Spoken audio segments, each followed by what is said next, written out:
Bismillahirrahmanirrahim. Assalamualaikum warahmatullahi wabarakatuh.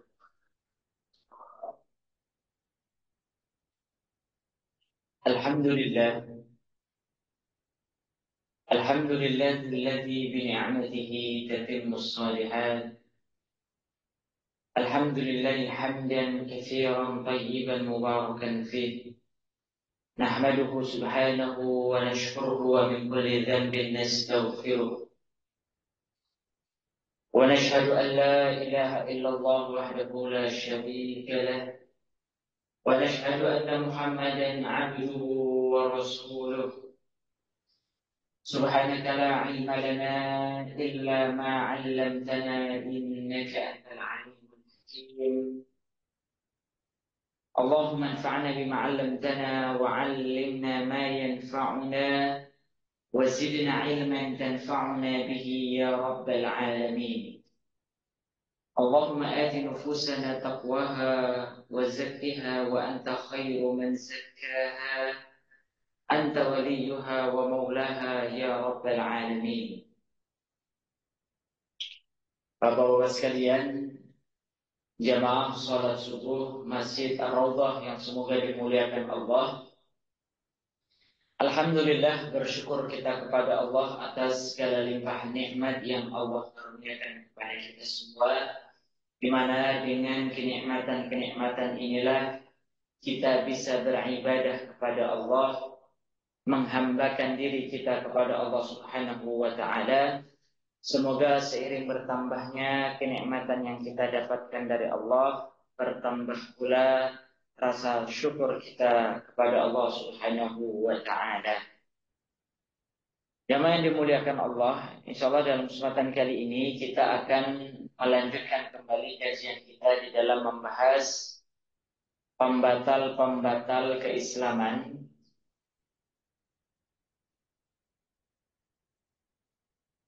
Pada pertemuan sebelumnya kita telah membahas beberapa pembatal-pembatal keislaman.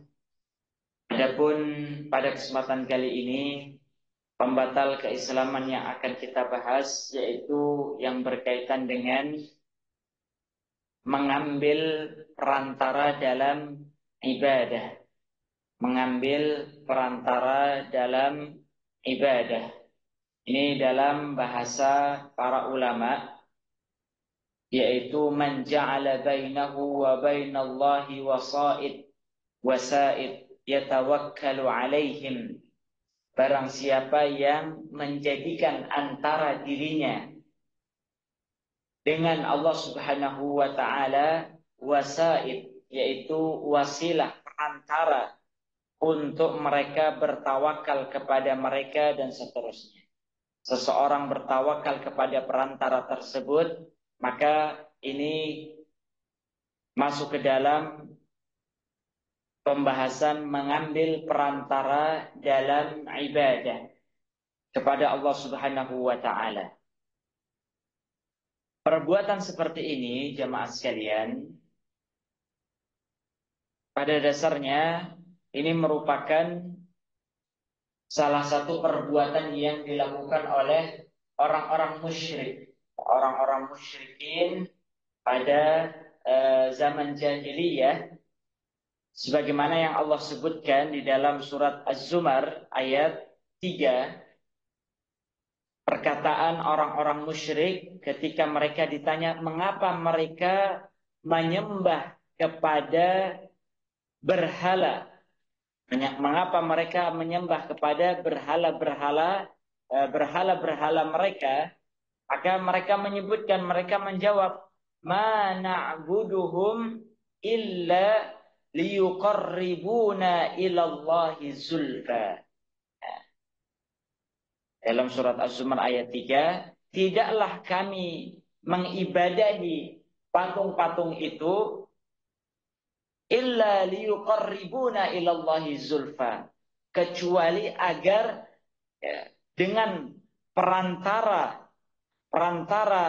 berhala-berhala tersebut bisa lebih mendekatkan diri kita kepada Allah Subhanahu wa taala.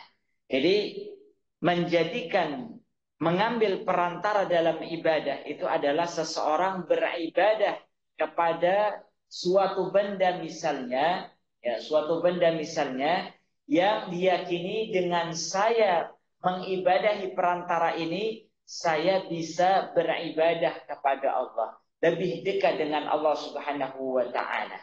Ya. Semoga dengan saya beribadah, ya, kepada patung ini maka segala hajat-hajatku lebih mudah untuk dikabulkan oleh Allah Subhanahu wa taala. Ini yang pertama, perkataan dari orang-orang musyrikun.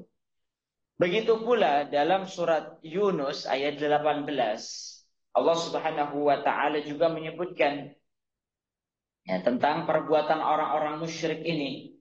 Wa ya'buduna min dunillahi ma la yadhurruhum wa la yanfa'uhum wa yaquluna haula'i syufa'auna 'indallah. Dan orang-orang musyrik itu mereka beribadah kepada selain Allah. Beribadah kepada perantara ini, di mana perantara tersebut apa yang mereka ibadahi itu la yadhurruhum ma la yadhurruhum wa la yanfa'uhum. Pada dasarnya mereka tidak bisa memberikan madarat, ya, memberikan keburukan, ya, ataupun mendatangkan manfaat. Namun mereka mengatakan, argumentasi mereka adalah wa yaquluna haula'i syufa'auna 'indallah. Mereka ini perantara yang kita beribadah kepadanya itu bisa memberikan syafaat, ya, bantuan kepada kami dari Allah Subhanahu wa taala. Jadi kalau kami mengibadahi mereka, perantara-perantara ini, mereka bisa membantu kami, menolong kami sebagai perwakilan ataupun perantara dari Allah Subhanahu wa taala. Baik, jadi jamaah yang dimuliakan Allah, ini pada dasarnya perbuatan, sekali lagi, perbuatan mengambil perantara dalam ibadah ini termasuk perbuatan orang-orang musyrik pada zaman dahulu. Di mana perbuatan ini, ya, perbuatan ini bisa dan telah dilakukan oleh sebagian orang-orang muslim, mengaku muslim, sehingga dari sinilah kita pentingnya membahas hal ini. Jangan sampai seorang yang mengatakan dirinya sebagai muslim melakukan perbuatan yang sama sebagaimana yang dilakukan oleh orang-orang musyrik pada zaman dahulu. Mengambil perantara di dalam ibadah kepada Allah Subhanahu wa ta'ala. Baik, jemaah yang dimuliakan Allah, maka sebelum kita membahas masalah ini, kita akan berikan ataupun kita coba kuatkan kembali, ya, ini sebagai fondasi berpikir kita tentang makna tauhid, ya, tentang makna tauhid sebagaimana yang Allah Subhanahu wa taala sebutkan dalam surat Al-Ikhlas. Allah Subhanahu wa taala berfirman, "Qul huwallahu ahad." Katakanlah wahai Muhammad bahwasannya huwallahu ahad, Allah itu Maha Esa. Apa makna keesaan Allah Subhanahu wa taala? Ya, bahwasanya Allah itu satu, Allah itu Maha Esa. Apa bentuk keesaan Allah? Apa bentuk keesaan Allah? Keesaan Allah itu dilihat pada sisi apa saja. Maka kita jelaskan terlebih dahulu, jemaah sekalian, sebagai fondasi berpikir kita, bahwa keesaan Allah Subhanahu wa taala, kemahaesaan Allah itu terdapat pada beberapa aspek, beberapa sisi. Yang pertama, keesaan Allah itu terdapat pada zatnya. Ini yang pertama. Keesaan Allah Subhanahu wa taala itu terdapat pada zatnya. Maknanya adalah zat Allah itu tunggal, tidak berbilang. Zat Allah itu tunggal, satu, tidak berbilang. Tidak dua, tidak tiga, dan lebih dari itu. Ini sebagaimana untuk penegasan dan membantah dari keyakinan kaum Nasrani. Mengatakan bahwasanya innallaha salisu thalatha. Bahwasanya Allah itu adalah salah satu di antara tiga Tuhan. Ya. Ini keyakinan ini menunjukkan bahwasannya Allah itu secara zatnya tidak tunggal, tidak satu, tapi ada tiga dan seterusnya. Ya. Maka makna daripada qul huwallahu ahad, Allah itu Maha Esa, maka yang pertama adalah keesaan Allah Subhanahu wa taala terdapat pada sisi zat Allah. Jadi Allah itu zatnya tunggal, tidak berbilang.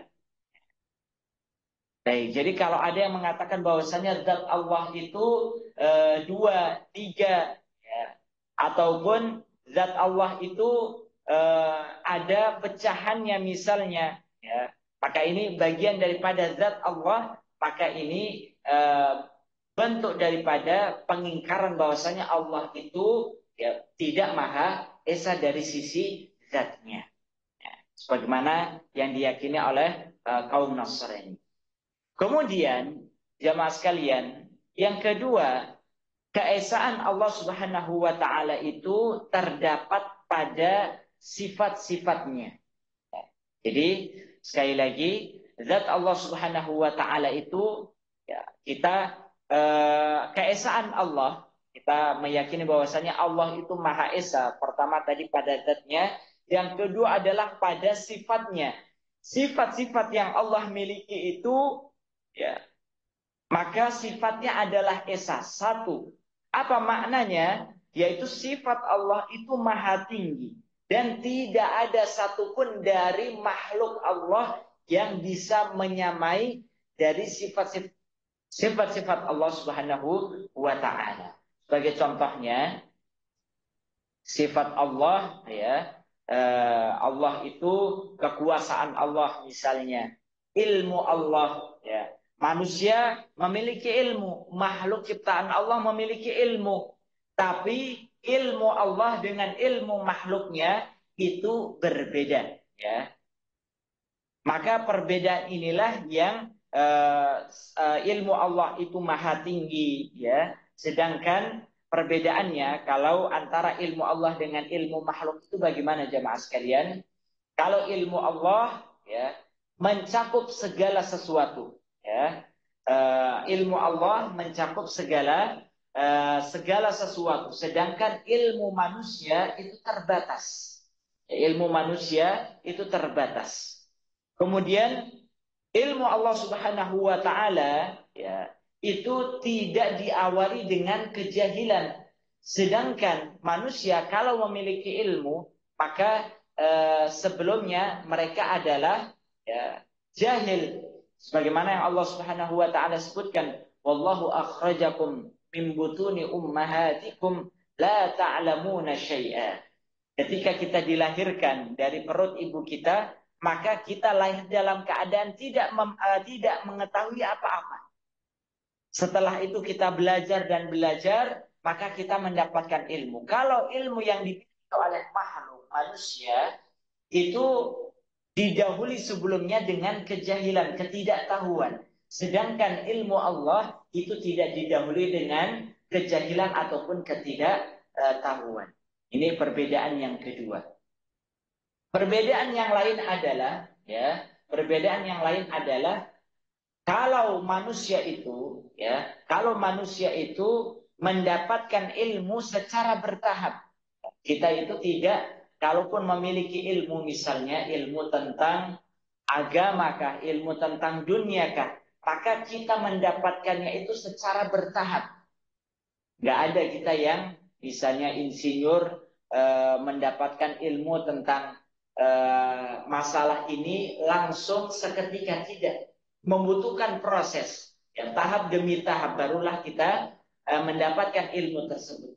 Dan itu juga sifatnya terbatas, ya, sifatnya terbatas.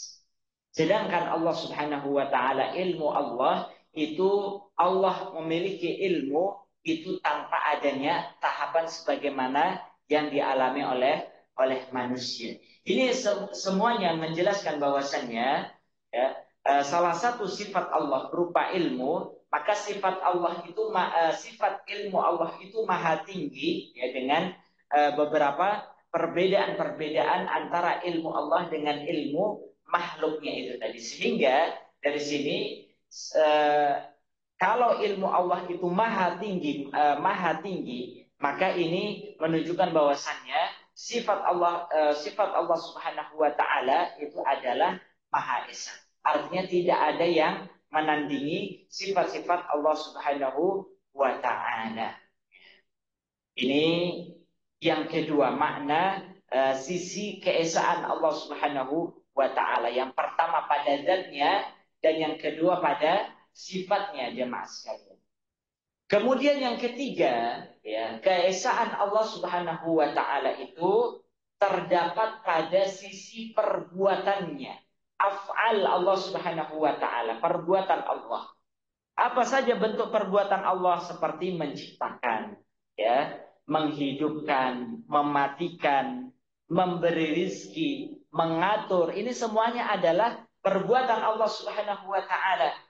Nah, dalam perbuatan Allah, Allah juga menyebutkan bahwasannya Allah Maha Esa dalam seluruh perbuatannya.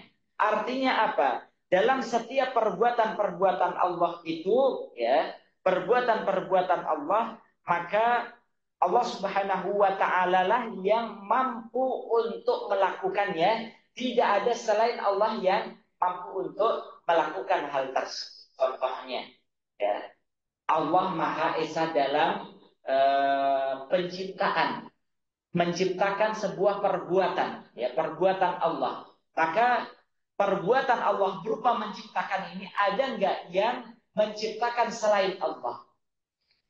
Tidak ada. Kita meyakini bahwasanya yang menciptakan alam semesta ini hanya tunggal satu, Allah Subhanahu wa taala.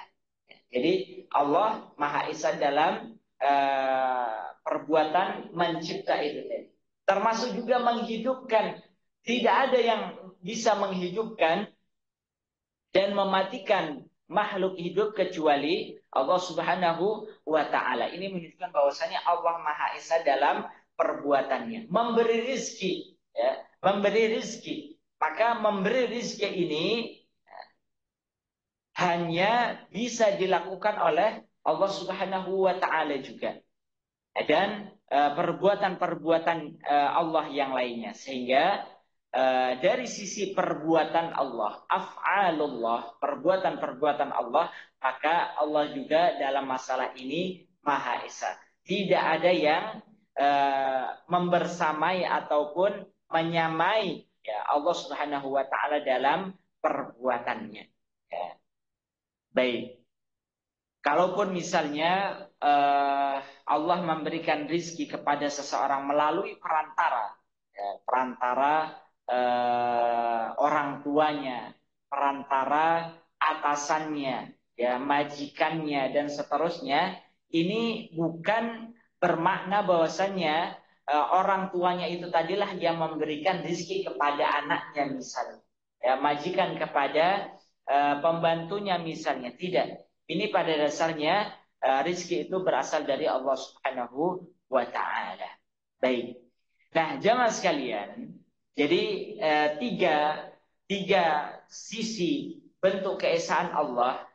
Yang pertama dan kedua, keesaan pada zat Allah, keesaan pada sifat Allah, ini masuk dalam kategori tauhid asma wa sifat, ya. Asma wa sifat Allah Subhanahu wa taala, nama-nama dan sifat-sifat Allah, ya. Sedangkan keesaan pada perbuatan Allah Subhanahu wa taala ini menunjukkan makna tauhid rububiyah Allah Subhanahu wa taala. Artinya yang menciptakan, yang mengatur, yang memberikan rizki kepada makhluk-makhluknya hanya satu Allah Subhanahu wa ta'ala. Maka ini adalah makna tauhid rububiyah. Nah, jamaah yang dimuliakan Allah, ya, maka konsekuensi daripada tauhid asma wa sifat, kemudian tauhid rububiyah, maka memiliki konsekuensi kalau hanya Allah yang zat Allah itu hanya satu, sifat-sifat Allah hanya satu, perbuatan Allah hanya satu, maka konsekuensinya itu adalah ya tauhid uluhiyah, peribadatan, ya, peribadatan. Jadi tauhid asma wa sifat, tauhid rububiyah itu berkonsekuensi ya kepada tauhid uluhiyah. Hanya Allah Subhanahu wa taala yang berhak ataupun keesaan Allah ini lanjut pada yang keempat, yaitu adalah keesaan Allah terdapat pada sisi peribadahan.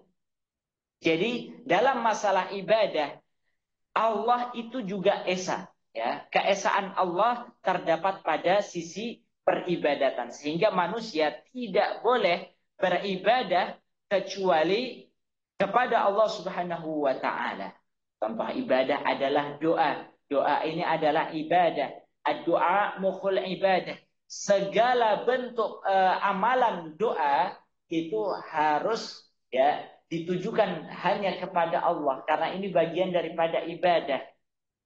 Tawakal, ya, tawakal kita menyerahkan segala urusan kita itu harus hanya kepada Allah Subhanahu wa taala.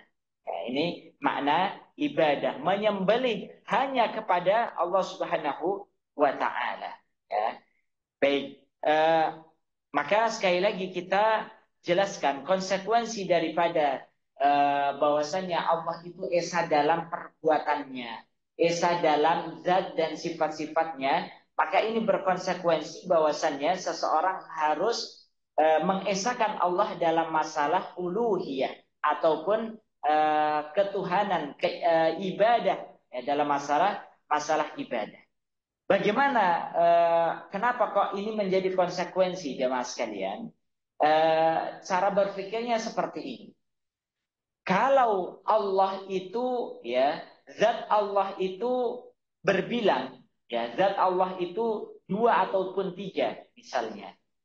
Maka kalau misalnya zat Allah itu berbilang seperti yang diyakini oleh kaum Nasrani, bahwasannya Allah itu adalah satu di antara tiga Tuhan. Ini berkonsekuensi manusia harus mengibadahi ketiga-tiganya. Ya, kalau misalnya ada yang meyakini bahwasannya misalnya kaum Yahudi bahwasannya Uzair itu adalah putra Allah, ya. Maka ini menunjukkan bahwasannya zat Allah itu ada yang menyamainya, ya, menyamainya. Sehingga konsekuensinya adalah apakah Allah akan turun ke derajat misalnya orang tersebut, ya, ataukah orang tersebut yang akan naik derajatnya sama dengan derajat Allah Subhanahu wa taala. Sehingga konsekuensi kalau seseorang itu meyakini zat Allah itu berbilang, maka dia wajib untuk mengibadahi semuanya, ya, karena itu adalah zat Allah yang sama. Itu yang pertama. Kemudian yang kedua, termasuk juga pada sifat-sifatnya. Kalau ada orang yang menyamai sifat-sifat Allah, ya, menyamai sifat-sifat Allah, maka konsekuensinya orang tersebut wajib untuk mengibadahi orang yang sifatnya sama seperti Allah Subhanahu wa taala. Ya. Contohnya misalnya kalau Allah itu memiliki anak, ya, kalau Allah itu memiliki anak, maka konsekuensinya adalah sifat-sifat Allah itu akan turun kepada, ya, anak yang anak Allah Subhanahu wa taala. Kalau manusia saja, orang tua, ayah itu akan menurunkan sifat-sifatnya kepada anak-anaknya. seorang ibu akan menurunkan sifat-sifatnya kepada anak-anaknya. Demikian kalau orang meyakini bahwasannya Allah itu memiliki anak ataupun dilahirkan memiliki orang tua, maka ini konsekuensinya adalah ada orang yang sifatnya itu ya setara dengan Allah Subhanahu wa taala, sehingga konsekuensinya mereka manusia harus beribadah kepada orang yang sifatnya itu hampir sama dengan Allah Subhanahu wa taala, ya. Termasuk juga dengan perbuatan Allah. Kalau ada orang yang menciptakan selain Allah, itu menunjukkan konsekuensinya adalah manusia diwajibkan untuk beribadah kepada orang yang bisa menciptakan sebagaimana Allah. Demikian juga dalam masalah menghidupkan dan mematikan, memberikan rezeki, maka konsekuensinya manusia akan beribadah kepada orang yang perbuatannya sama dengan perbuatan Allah, sifatnya sama dengan sifat Allah, dan zatnya sama dengan zat Allah Subhanahu wa taala. Maka Nabi Shallallahu alaihi wasallam ketika beliau ditanya, ya, ayyu dzambin a'zam, wahai Rasulullah, dosa apakah yang paling besar? Ya, dosa apakah yang paling besar? Maka Nabi Shallallahu Alaihi Wasallam menjawab, anta ja'ala lillahi niddan wa huwa khalaqaka. Ya, engkau menjadikan ya tandingan bagi Allah Subhanahu Wa Taala, padahal Allah lah satu-satunya yang menciptakanmu, ya. Allah lah satu-satunya zat yang menciptakanmu. Tidak ada yang menciptakanmu selain Allah, kecuali Allah Subhanahu wa taala. Jadi Allah itu sudah hanya satu, ya, tunggal di dalam menciptakan manusia, makhluknya. Namun ada di antara manusia yang membuat tandingan, ya, selain Allah Subhanahu wa taala untuk diibadahi.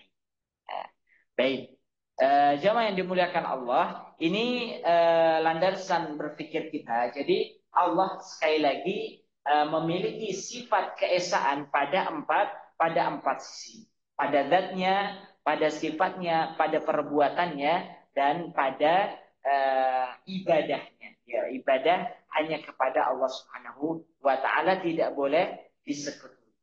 Baik, jamaah yang dimuliakan Allah. Jadi selanjutnya kita akan membahas, ya, yaitu terkait dengan silatullahi bil kaun, hubungan Allah Subhanahu wa taala dengan makhluk, ya, hubungan Allah dengan makhluk. Ini menariknya Kiai Akil Siraj, ya, beliau saat belajar di beliau apa namanya menamatkan pendidikannya S3 sampai S3 kalau tidak salah itu di Madinah, ya, di Madinah. Nanti bisa dicek, dan beliau menulis disertasinya itu adalah berkaitan dengan silatullah bil kaun, hubungan Allah Subhanahu wa taala dengan makhluknya. Maka beliau menyampaikan bahwasannya ini nanti kita akan bahas ada dua kemungkinan bentuk hubungan Allah Subhanahu wa taala dengan makhluknya. Ada yang ini dilarang termasuk bentuk kesyirikan, ada juga yang bahkan diperintahkan, ya, hubungan Allah Subhanahu wa taala dengan makhluknya. Baik, kenapa kita membahas tema ini jemaah sekalian? Tadi konsekuensi daripada keesaan Allah itu adalah tidak ada hubungan ataupun kesamaan, kesetaraan antara Allah Subhanahu wa taala dengan makhluknya, ya. Tidak ada kesamaan ataupun kesetaraan hubungan, ya, antara Allah Subhanahu wa taala dengan makhluknya. Maka dalam masalah hubungan Allah dengan makhluknya itu ada dua kemungkinan, ya. Yang pertama itu adalah yang disebut dengan al-ittisal, Ya. Al-ittisal itu adalah bersambungnya antara Allah Subhanahu wa taala dengan makhluk secara zat, ya, ataupun secara sifat. Ya, maka ini jelas-jelas bentuk kesyirikan. Jadi apa namanya, perbuatan, kalau ada orang yang meyakini bahwasannya Allah itu bersambung dengan makhluknya, ya, secara zat maupun secara sifat, maka ini bentuk kesyirikan, ya, bentuk kesyirikan. Adapun contohnya adalah seperti tadi keyakinan kaum Nasrani mengatakan bahwasannya Allah itu salah satu dari tiga. Jadi ada Tuhan Bapa, Tuhan Anak, Tuhan apalagi Pak? Roh Kudus dan seterusnya. Ini menunjukkan makna bahwasannya ada selain Allah Subhanahu wa taala yang ittisal, bersambung antara zat Allah Subhanahu wa taala dengan zat makhluknya. Maka ini sebuah kesyirikan, ya, dan kekufuran pastinya. Kemudian ada juga, ya, keyakinan ini diyakini oleh sebagian orang, ya, sebagian orang keyakinan tentang Nur Muhammad. Ini ada sebuah keyakinan ini belum lama juga digencarkan oleh seorang apa namanya yang disebut pendakwah, ya, di Indonesia juga, menyatakan Nur Muhammad, Nur Muhammad, ya. Ini apa namanya, keyakinan seperti ini banyak difahami oleh sebagian kaum muslimin. Nur Muhammad itu adalah, ya, keyakinan bahwasannya Nabi Muhammad SAW itu ada hubungannya, ya, ketersambungannya dengan zat ataupun sifat Allah Subhanahu wa taala. Jadi Rasulullah itu, Nabi Muhammad itu bagian daripada sifat ataupun zat Allah. Ya. Ini sangat berbahaya sekali, Pak. Jadi keyakinan tentang Nur Muhammad ini bisa mengeluarkan seseorang dari keislaman, ya, dari keimanan. Ya, meyakini bahwasannya kalau Rasulullah itu ada sifat-sifatnya yang hampir menyamai Allah, ya, ataupun zat Nabi Muhammad SAW itu hampir menyamai Allah Subhanahu wa taala. Sekali lagi ini adalah bentuk kesyirikan, meyakini bahwasannya adanya keterkaitan antara Allah dengan makhluknya secara zat maupun secara sifat itu.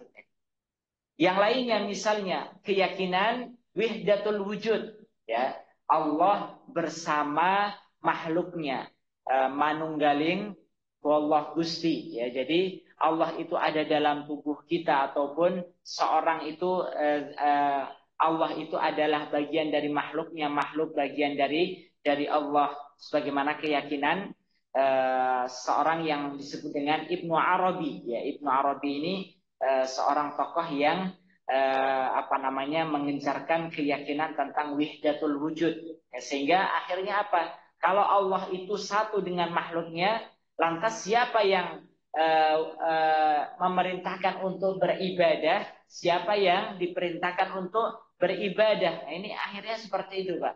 Ya, akhirnya perbuatan kekufuran, tidak mau ibadah kepada Allah Subhanahu wa taala, ya. Maka kalau kita melihat jamaah sekalian dalam Al-Qur'an, Allah banyak menyinggung, ya, Allah banyak menyinggung terkait dengan makhluk-makhluk Allah, misalnya para malaikat. Allah itu banyak menegaskan untuk membantah, ya, kalau ada yang meyakini adanya ketersambungan, ya, secara langsung antara Allah dengan makhluknya secara zat maupun sifat, maka Allah membantahnya dengan isyarat-isyarat ayat dalam Al-Quran. Contohnya malaikat. Malaikat Allah jelaskan, ya, Allah menciptakan malaikat itu dari min nur, dari cahaya. Ini menunjukkan bahwasannya secara zat penciptaan malaikat tidak sama ya dengan Allah Subhanahu wa taala ya. Demikian juga para nabi ya, para nabi itu Allah banyak sebut para nabi itu Allah ciptakan dari para nabi itu bisa meninggal, bisa sakit ya, dan lain sebagainya. Seluruhnya menunjukkan bahwasannya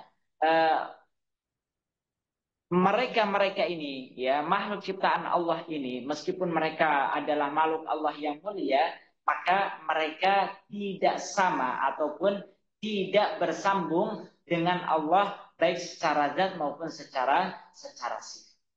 Baik, ini hubungan Allah dengan makhluk yang pertama ini bentuk kesyirikan yang kita tidak boleh meyakini. Adapun eh, al-infisal ya, yaitu terputus antara Allah dengan makhluk. Artinya makhluk antara Allah dengan makhluk itu tidak ada ketersambungan antara zat maupun sifatnya. Maka ini adalah tauhid yang harus kita yakini. Bahwasanya tidak ada keterkaitan sama sekali antara zat dan sifat Allah Subhanahu wa taala dengan makhluknya. Ya. Baik. Selanjutnya jamaah sekalian kita ringkaskan saja. Maka dalam masalah menjadikan perantara antara hamba ya dengan Allah Subhanahu wa taala, maka bentuk menjadikan perantara ini ada dua modelnya. Ada yang diperbolehkan, ada yang dilarang ya. Kalau yang dibenarkan ya, yang dibenarkan itu sebagaimana Allah menjadikan para malaikat ya, para rasul itu sebagai pembawa risalah ya, pembawa risalah. Ini adalah bentuk ya perantara ya antara Allah dengan hambanya ya. Contohnya Allahu ya, sebagaimana firman Allah, Allah yastafi minal malaikati rasula ya, rusula. Jadi Allah memilih di antara malaikat-malaikatnya sebagai perantara untuk menyampaikan risalahnya, wahyunya kepada makhluknya, kepada manusia ya. Baik. Maka ini kalau untuk menyampaikan pesan Allah, risalah Allah, wahyu Allah kepada manusia, maka ini wajib membutuhkan adanya perantara, yaitu berupa para malaikat. Ya, tidak sebagaimana yang dikatakan oleh orang-orang sufi. Orang-orang sufi itu mereka mengatakan, haddatsani Rabbi, ya, aku mimpi ya dan mendapati bahwasanya Allah berkata kepadaku demikian ya, maka aku berbuat demikian. Nah ini apa namanya akan merusak ibadah seseorang. Jadi kalau seseorang itu ibadahnya landasannya saya mimpi bertemu dengan Allah, saya mimpi bertemu dengan Rasulullah, kemudian mengatakan memerintahkan kepadaku ini dan itu, bersabda kepadaku ini dan itu, maka ini tidak bisa dibenarkan ya. Baik, jadi perantara yang diperbolehkan ya, dan bahkan ini wajib untuk kita meyakininya adalah perantara Allah menjadikan para malaikat, para rasulnya untuk membawakan pesan ataupun risalah Allah kepada manusia ya. Contohnya adalah Allah menjadikan perantara untuk tugas-tugas terkait dengan manusia, menjadikan malaikat itu sebagai perantara. Maka Allah menyebutkan dalam Al-Quran, wal mudabbirati amro ya. Allah menjadikan para malaikat itu sebagai perantaranya untuk apa? Mudabbirati amro, mengatur, mengurus segala urusan manusia. Jadi Allah menjadikan malaikat itu sebagai perantara untuk urusan-urusan manusia. Contohnya Allah mengutus malaikatnya ketika manusia itu sudah genap 4 bulan di dalam perut ibunya. Allah kemudian Allah memerintahkan malaikat untuk mencatat apa namanya rizkinya, ajalnya dan lain sebagainya. Ini adalah bentuk Allah menjadikan perantara para malaikat untuk tugas-tugas yang terkait dengan manusia. Maka ini adalah perantara yang dibenarkan. Adapun perantara yang tidak dibenarkan ataupun dilarang, yaitu adalah perantara yang mengandung kesyirikan, yaitu perantara yang diibadahi, ya, perantara yang diibadahi. Ya. Contohnya adalah eh, kita kita mengibadahi ataupun seseorang mengibadahi perantara tersebut yang diyakini perantara itu ikut mengatur alam semesta, ya, ikut mengatur alam semesta. Misalnya seseorang meminta kepada kuburan misalnya, ya, penghuni suatu kuburan misalnya, wahai fulan, ya, kabulkanlah hajat-hajatku, ya, sembuhkanlah penyakitku. Ini ada sebagian orang meminta kepada kuburan, penghuni kuburan untuk menyembuhkan penyakitnya, ya, ataupun orang yang masih hidup, ya, orang yang masih hidup, dia mengibadahi orang itu dengan keyakinan bahwasannya orang tersebut, benda tersebut itu bisa mengatur alam semesta, bisa menyembuhkan dan seterusnya. Ya, ini model yang pertama. Jadi seseorang mengibadahi suatu perantara dengan meyakini bahwasannya perantara tersebut bisa mengatur, sehingga kalau dia meminta segala sesuatu maka dia bisa mendapatkannya. Ataupun perantara diibadahi agar dia bisa lebih dekat dengan Allah Subhanahu wa taala, ya, sehingga permohonannya lebih mudah untuk didapatkan dan seterusnya. Maka ini yang sebagaimana yang Allah sebutkan tadi, haula'i syufa'auna indallah. Mereka itu adalah orang-orang yang bisa membantu kami, memberikan syafaat kepada kami, kepada Allah Subhanahu wa taala. Ya, baik. Jadi jemaah yang dimuliakan Allah, ini adalah bentuk mengambil ataupun menjadikan perantara antara hamba dengan Allah Subhanahu wa taala. Ini yang sekali lagi kita tidak boleh terjerumus ke dalam perbuatan ini, sehingga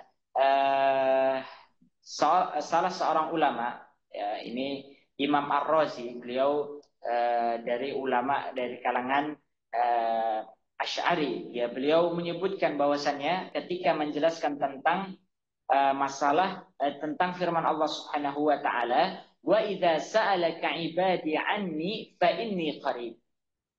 Apabila, ya, hamba-hambaku, kata Allah Subhanahu wa taala berkata kepada Nabi Muhammad, apabila hamba-hambaku bertanya kepadamu wahai Muhammad, anni, tentang diriku, ya, maka fa inni qarib, sesungguhnya aku itu sangat dekat dengan hambaku. Maka perhatikan jemaah sekalian, Allah dalam ayat yang lainnya ketika menjelaskan wa yas'alunaka 'anil mahid. Mereka manusia umat Nabi Muhammad itu bertanya kepadamu tentang al-mahid, yaitu tentang haid. Kata Allah, kul, ya, huwa adza, itu adalah penyakit ataupun gangguan, fa'tazilun nisaa fil mahid. Ketika pada sebagian ayat yang berkaitan dengan pertanyaan-pertanyaan fikih, maka Allah menyebutkan kul, katakanlah. Namun berbeda dengan ayat ini, ketika menyebutkan tentang masalah doa, ya, masalah doa, Allah tidak mengatakan kul fa inni qarib, namun mengatakan langsung fa inni qarib. Ini apa maknanya? Imam Ar-Razi menyebutkan, ya, manusia itu, ya, pada beberapa hal itu sangat butuh dengan yang namanya wasilah. Tapi dalam masalah ibadah, ya, dalam masalah doa, maka manusia tidak membutuhkan wasilah. Manusia bisa berdoa langsung kepada Allah Subhanahu wa taala, ya. Karena sebagian orang itu membuat perantara seperti ini. Kalau manusia itu ingin ketemu dengan raja, itu mereka tidak bisa langsung, pasti membutuhkan perantara dari orang terdekat dengan raja, menterinya dan seterusnya. Bagaimana dengan Allah? Ya, maka kalau manusia rakyat jelata saja dengan rajanya tidak bisa bertemu langsung, maka demikian juga dengan kami, dengan manusia biasa, dengan Allah Subhanahu Wa Taala, maka membutuhkan perantara. Ini adalah logika yang dibawa oleh mereka yang tadi menjadikan perantara di dalam ibadah kepada Allah. Maka kita jelaskan bahwasannya ini adalah sebuah analogi ataupun ya kias yang tidak benar, ya kias yang tidak benar. Kalau seseorang ingin berdoa kepada Allah, maka fa inni qarib, Allah itu sangat dekat sekali, maka bisa berdoa langsung kepada Allah Subhanahu Wa Taala, tidak harus mengibadahi perantaranya tersebut ataupun meyakini bahwasanya perantaranya itu bisa mendekatkan dirinya kepada Allah Subhanahu Wa Taala. Ya, baik, jamaah yang dimuliakan Allah, demikian barangkali penjelasan tentang mengambil perantara dalam ibadah yang sekali lagi harus kita waspadai, jangan sampai kita terjerumus dalam perbuatan ini. Wallahu a'lam, demikian yang dapat kami sampaikan. Selebihnya jika ada yang ingin ditanyakan, kami persilahkan. Wallahu a'lam. Oh ya, baik. Bagi jamaah yang online, kalau ada yang ingin bertanya, maka dipersilahkan. Ya. Jadi terbilang apa? Ada yang mendakwakan apa? Yang istilah kayak terakhir wujud apa? Wihdatul wujud. Wihdatul wujud. Kebetulan ada pendakwa ya yang bilang saja namanya ya atau inisialnya ya Arazi ya. Dia mengatakan batu itu bagian dari Allah, pohon ya. Tapi ya belum ada yang apa tuh mengatakan sesat. Sampai dia mengatakan Muhammad itu apa ketika kita bersalawat kepada Rasul sebenarnya kita bersalawat kepada Allah karena Muhammad itu adalah bagian dari Allah itu sendiri. Dan alhamdulillah ya buat fatwa kalau beliau adalah sesuatu yang ini. Tapi efek kehancuran yang disebutkan oleh beliau itu Ustaz dalam beberapa tahun terakhir ini terhadap umat Ustaz ya kan banyak Ustaz yang level pendidikannya maksudnya level logikanya itu manut Ustaz yang mereka apa mereka mereka mereka ikuti ya. Nah, efek kerusakan itu parah Ustaz sebetulnya di daerah pesisir terutama ya. Karena mereka sangat percaya, sangat manut lagi. Bagaimana itu Ustaz kita sebagai orang yang tahu dari apa? Sebetulnya dari lama itu udah 3 tahun 4 tahun yang lalu Ustaz, yang dia bilang yang apa wata wujud itu beliau tuh udah berapa tahun sebelumnya. Nah, bagaimana kita memberitahukan hal itu kepada saudara? Karena ini udah nyebar banget Ustaz.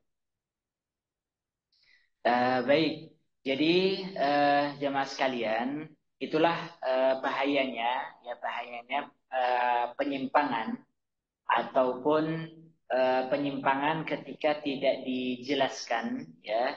Bahkan ketika penyimpangan itu disampaikan, didakwahkan, ya, dakwah itu artinya disampaikan oleh mereka yang memiliki nama, memiliki pengikut banyak, maka dampak kerusakannya juga banyak. Jadi dosa seseorang itu sesuai dengan kadar kerusakan yang dia timbulkan dari perbuatannya.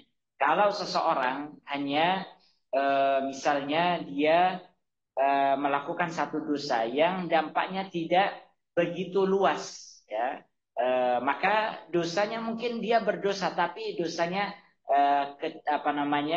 kecil ataupun ringan. Tapi ketika seseorang berbuat suatu dosa, menyampaikan keburukan, hal-hal yang menyimpang, dan ini diyakini oleh banyak orang, difahami oleh banyak orang, merusak pemikiran banyak orang, maka dosanya juga akan lebih banyak. Jadi berkaitan dengan pemahaman orang tersebut, maka pertama yang harus kita lakukan ya kita membantahnya ya dengan berbagai cara kita menyampaikan yang ilmu yang sudah kita dapatkan dan seterusnya bahwasannya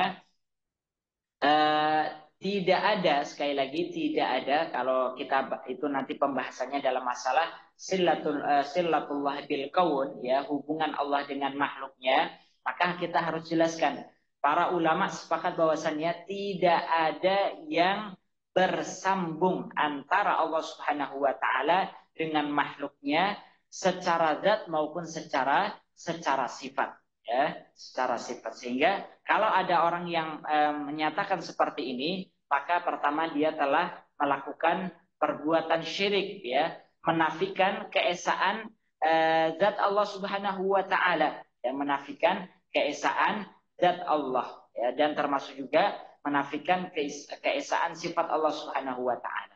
Jadi sekali lagi ini jelas-jelas pemahaman yang menyimpang harus diluruskan dan ini tugas para ulama untuk meluruskannya dan kita sebagai umat Islam harus waspada dengan pemahaman-pemahaman seperti ini. Ya tadi betul. Jadi pemahaman yang disampaikan itu ya oleh orang ini kalau kita bersolawat kepada Nabi itu sama seperti kita bersolawat kepada Allah karena mengatakan bahwa Muhammad itu adalah ismullah ya. Muhammad itu adalah salah satu dari nama-nama Allah Subhanahu wa taala. Ini ingin menunjukkan bahwasannya ada ketersambungan antara zat ataupun sifat Allah kepada makhluknya. Ini jelas perbuatan yang menyimpang itu tadi. Ya, wallahu a'lam. Ya.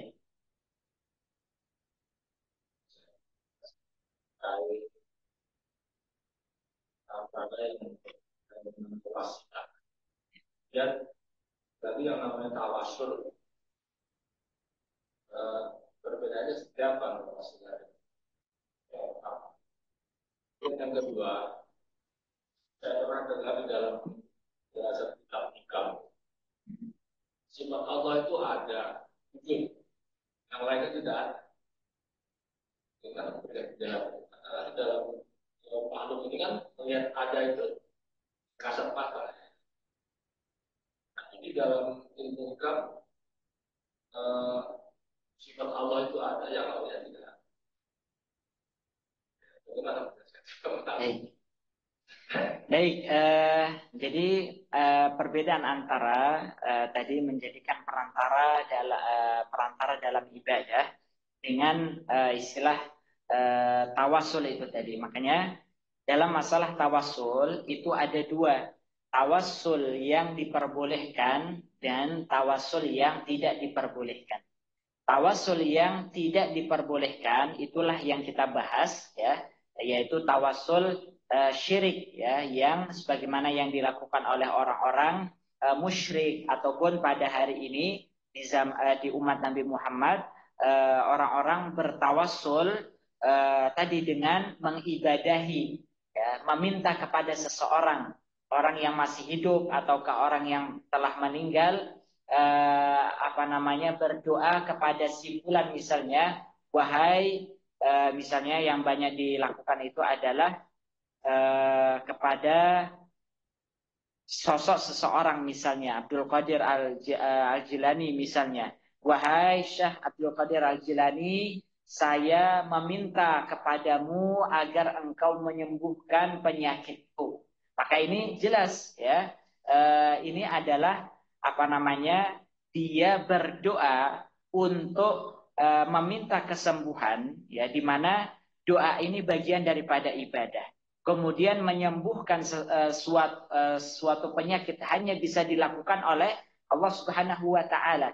Ketika seseorang itu meminta ibadah ini ya, hal ini kepada selain Allah, itu artinya dia mengambil perantara di dalam ibadah ya, di dalam ibadah. Ini adalah tawasul yang tidak dibenarkan ataupun tawasul yang dilarang tawasul syirki inilah yang dilarang. Adapun tawasul yang diperbolehkan, ya, yang diperbolehkan itu tadi sebagaimana tawasul dengan asma dan sifat Allah, ya, tawasul dengan amalan-amalan saleh, ya, tawasul dengan doa orang-orang saleh yang masih hidup, maka ini tawasul yang diperbolehkan seperti itu. Jadi dalam masalah tawasul maka tadi dibagi menjadi dua. Ada yang diperbolehkan, ada yang tidak diperbolehkan karena mengandung unsur kesyirikan. Itu yang pertama. Kemudian yang kedua, dalam masalah makna dari wujud Allah. Ya, wujud Allah, saya belum membaca apa yang ada di dalam buku Al-Hikam itu, Pak. Oke, nanti karena saya juga belum pernah mengkajinya secara utuh. Namun ini kita jelaskan saja tentang makna wujud Allah.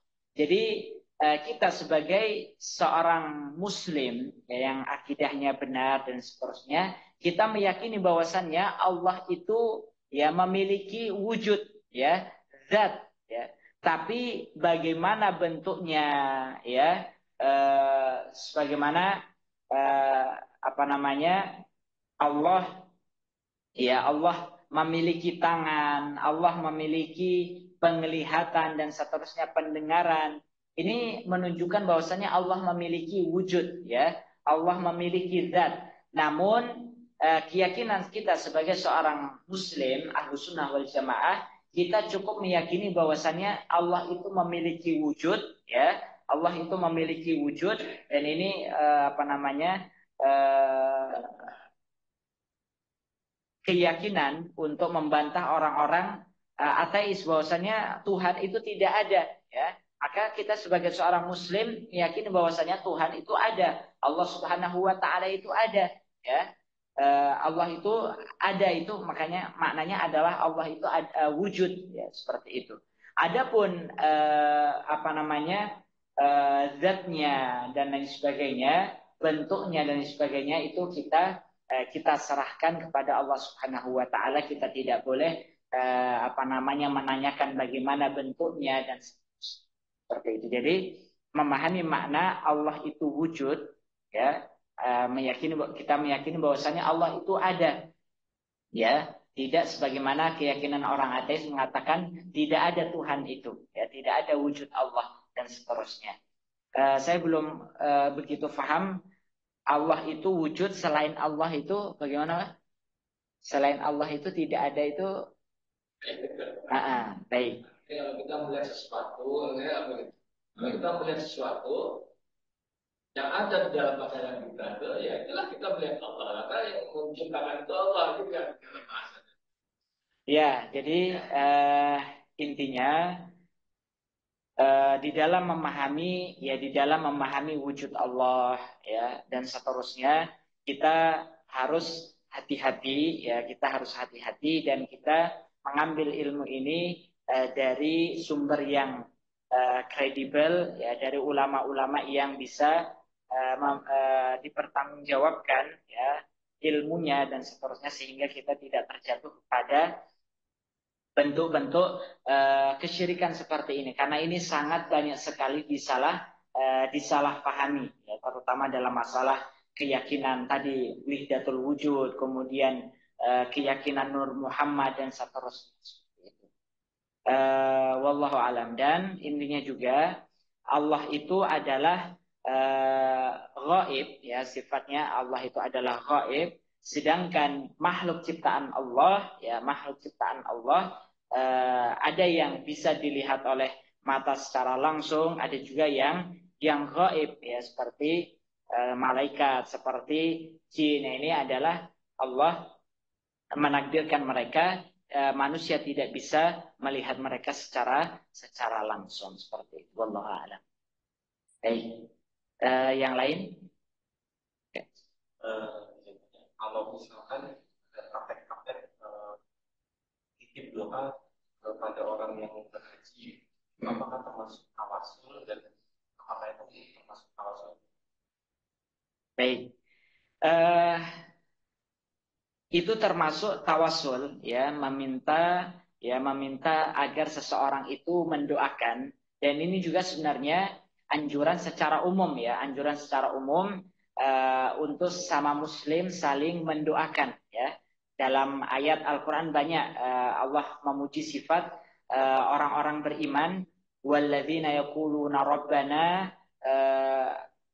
ataupun yang lainnya, mereka meminta ampunan, ya, Rabbana fir lana wali walidaina, ataupun mereka meminta ampunan untuk orang tua mereka, kemudian ampunan untuk sesama kaum muslimin. Jadi Allah dalam Al-Qur'an banyak memerintahkan untuk sesama muslim saling mendoakan. Jadi kalau sesama muslim saling mendoakan, maka ini dianjurkan dalam Islam, ya, dianjurkan dalam Islam. Ayat-ayat Al-Quran ataupun hadis-hadis Nabi banyak menganjurkan dalam masalah ini. Termasuk juga misalnya kita menitip doa kepada seseorang yang misalnya sedang safar. Karena kita meyakini doa orang yang safar itu mustajab, maka kita meminta tolong saat dia safar untuk mendoakan. Kita nggak ada masalah. Yaitu masuk ke dalam pembahasan anjuran saling mendoakan antara sesama muslim. Termasuk juga mendoakan saat sedang haji atau umroh di tempat yang mustajab, maka ini juga dianjurkan seperti itu. Sebagaimana hadis Nabi juga, doaul mar'i li akhihi bi dhahril ghaibi mustajabah. Doa seorang muslim terhadap saudaranya tanpa sepengetahuan saudara yang didoakan itu adalah mustajab.